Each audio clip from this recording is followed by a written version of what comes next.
sa, sa lugar. Ayan. Dito po kami naliligo sa ilog na po ito. Tapos dito po banda. Ayan po yung ilog na po yan. Po kayo naliligo.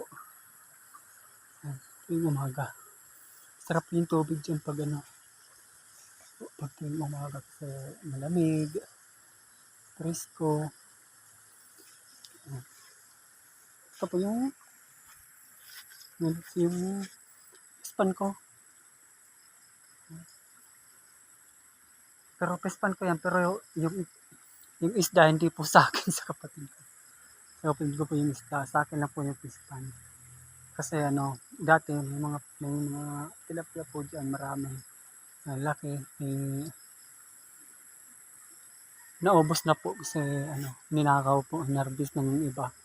Kaya wala na po akong natirang tilapia po dito. Kaya kapatid ko na lang po yung meron dyan. Mga idol. Dito ba tayo nakabalik tayo ulit dito sa ating probinsya. Ayan. Tapos wala pang di pa sila nagtatanim ng palay.